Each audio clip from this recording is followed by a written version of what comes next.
नमस्कार, मैं अदिति गुप्ता आपका डिजिटल लिटरेसी के अगले लेक्चर में फिर से स्वागत करती हूँ। पिछले लेक्चर में हमने डोमेन नेम्स पढ़ा था कि हर डोमेन नेम के बहुत ज़्यादा पार्ट्स होते हैं। हर कंप्यूटर में डोमेन नेम यूनिक होता है और वही डोमेन नेम आप किसी भी कंप्यूटर पे अगर आप डालें तो वो सेम वेब पेज ही ओपन करेगा। जब हम इसे यूज करते हैं तो इंटरनेट एड्रेस कन्वर्ट हो जाता है आईपी एड्रेस में और इसे कौन सा सॉफ्टवेयर कन्वर्ट करता है? Domain name system. कोई 1-to-1 कॉरेस्पॉन्डेंस नहीं होती between sections of IP address and sections of internet address में भी कोई कॉरेस्पॉन्डेंस नहीं होती। देयर इज नो कम्युनिकेशन और कनेक्शन। आप सिर्फ अपने ही कंप्यूटर का सारा डेटा देख सकते हैं। आज हम पढ़ेंगे www। हम सब जानते हैं कोई भी हम वेबसाइट पुट करते हैं नेम तो उसका स्टार्टिंग कहाँ से होता है? www से, जिसकी फुल फॉर्म है world wide web. World wide web allow करता है डिफरेंट टाइप्स ऑफ इंफॉर्मेशन को असेस करना यूजिंग अ कॉमन इंटरफेस।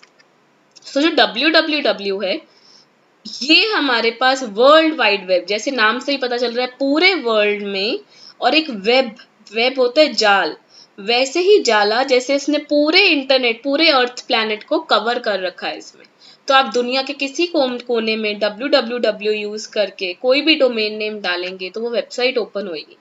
लेकिन अगर आप www यूज नहीं करते हैं तो कोई भी वेबसाइट ओपन नहीं हो सकती। तो इंटरनेट में www का बहुत ज़्यादा इंपॉर्टेंस है, क्योंकि जो भी इंफॉर्मेशन गूगल हो, याहू हो, कुछ भी हो हमारे पास, इसने स्टार्ट कहाँ से होना है? www which is world wide web. Browser होता है हमारे पास जिसके थ्रू हम इंटरनेट ओपन करते हैं। जैसे पुराने टाइम पे इंटरनेट एक्सप्लोरर एक ब्राउजर अच्छा माना जाता था, फिर उसके बाद क्रोम आ चुका है, बहुत सारे ब्राउजर्स बीच में आ चुके हैं हमारे पास, ओपरा भी है, गूगल क्रोम भी है, इंटरनेट एक्सप्लोरर भी है, बहुत ज़्यादा हमारे पास ऑपरेटिंग सिस्टम है। इसका काम क्या होता है? ये एक ऐसा प्रोग्राम होता है जिसने इंफॉर्मेशन को असेस करना है और प्रेजेंट करना है। जैसे कि कौन सी इंफॉर्मेशन? टेक्स्ट, ग्राफिक्स जैसे आप देखते हैं, आप आजकल GIF देखते होंगे जो इंटरनेट पे हमारे पास व्हाट्सएप में भी स्माइली, जो ओपन स्माइली जो वर्कआउट कर रही होती है, मूविंग स्माइलिंग्स जिसे हम कहते हैं, वो ग्राफिक्स होता है। Sound, audio, video, executable programs. Web document usually contain करता है links to other web documents और क्या क्रिएट करता है? Hypermedia environment. Hypermedia environment क्या होता है हमारे पास? जो कंप्लीटली मीडिया से रिलेटेड होता है, जिसमें हमारे पास वेब URLs होते हैं, हाइपर लिंक्स होते हैं, आपस में कनेक्शन होता है हर लिंक का दूसरे लिंक के साथ। So this is a web document. जब भी वर्ड वेब आएगा उसका मतलब आप समझ लीजिए that it is linking of web pages. Web page, website, web document, world wide web.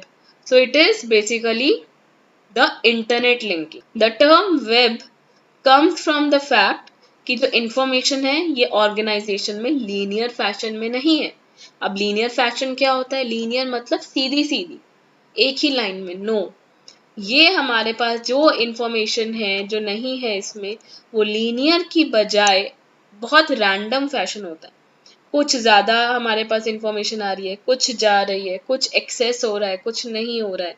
तो ये हमारे पास टर्म वेब से आ रहा है कि information is not organised in linear fashion. कुछ थोड़ी आ रही है, फिर एकदम से बहुत ज़्यादा इंफॉर्मेशन आ रही है, फिर बिल्कुल नहीं आ रही। इस तरह ये प्रोसेस चलता ही जाता है। सो वर्ल्ड वाइड वेब हमें क्लियर है। वर्ल्ड वाइड वेब क्या होता है? जिसने पूरे प्लैनेट को इंटरनेट के थ्रू बांध के रखा है। आप कोई भी डोमेन नेम www के साथ डालेंगे तभी वो खुलेगा, नहीं तो नहीं खुलेगा। ब्राउजर एक ऐसा प्रोग्राम है जिससे आप इंफॉर्मेशन असेस कर सकते हो और उसको प्रेजेंट कर सकते हो। आप कुछ भी ग्राफिक्स शो कर सकते हो, text, graphic, sound, audio, video, executable program. Web document वो डॉक्यूमेंट होता है जो दूसरे वेब डॉक्यूमेंट से इसे लिंक करता है। जैसे वेबसाइट वो होती है जो दूसरे वेब पेजेस से लिंक करती है, वेब डॉक्यूमेंट वो होता है जो दूसरे वेब डॉक्यूमेंट से लिंक करता है। वेब आया है, इंफॉर्मेशन कहाँ से आया? ये वर्ड की इंफॉर्मेशन रेगुलर फैशन में नहीं है। जैसे जाला होता है उलझा सा किसी भी फॉर्म में कॉम्प्लिकेटेड वे में, वैसे ही इंफॉर्मेशन हमारे पास कॉम्प्लिकेटेड वे में आती है। सो वेब डॉक्यूमेंट्स बेटा जितने भी जो अभी हमने पढ़ा कि सारे वेब डॉक्यूमेंट्स आपस में जो रिलेटेड होते हैं वो वेब डॉक्यूमेंट से रिलेटेड होते हैं थ्रू हाइपरलिंक। अब ये ओपन डिफाइंड होते हैं HTML language. HTML is hyper text markup language. ये हमारे पास फर्स्ट लैंग्वेज थी जिसने वेबसाइट क्रिएट की थी। HTML के through first web page create किया गया था। तो वेब डॉक्यूमेंट्स आपस में जो लिंक होते हैं किसकी वजह से लिंक होते हैं? Hyper text markup language. Information on the web is found using a uniform resource locator, जिसे हम URL कहते हैं। जो आप लिंक कॉपी पेस्ट करते हो, जैसे आपने कहीं से कॉपी किया, मुझे सेंड किया, मैं उस पर क्लिक करके जा रही हूँ, तो वो बेसिकली URL होता है। It is called uniform resource locator. जैसे एक URL की एग्जांपल इन्होंने दी है http://www.lycos.com। तो आप देखिए यहाँ पे जो HTTP है हमारे पास, ये HTML का ही पार्ट है। It is hyper text transfer protocol. फिर www हम ऑलरेडी पढ़ चुके हैं, this is world wide web. कोई भी वेबसाइट तभी ओपन होगी अगर इसके साथ www लगा होगा। ये डोमेन नेम के साथ है। जैसे एक और एग्जांपल दिया उन्होंने, दिस villanova.edu webinfo domains.html। अब ये .html का मतलब है कि इसको हमने HTML में कोड किया हुआ है। .com का मतलब है कि ये कॉमर्शियल ऑर्गेनाइजेशन की वेबसाइट है कि जिसमें बिजनेस हो रहा है, कॉमर्शियल बिजनेस हो रहा है। Similarly FTP file transfer protocol, java.sun.com.applets animation.zip। तो ये हमारे पास वो वेबसाइट है जहां से हम जावा का सॉफ्टवेयर डाउनलोड कर सकते हैं।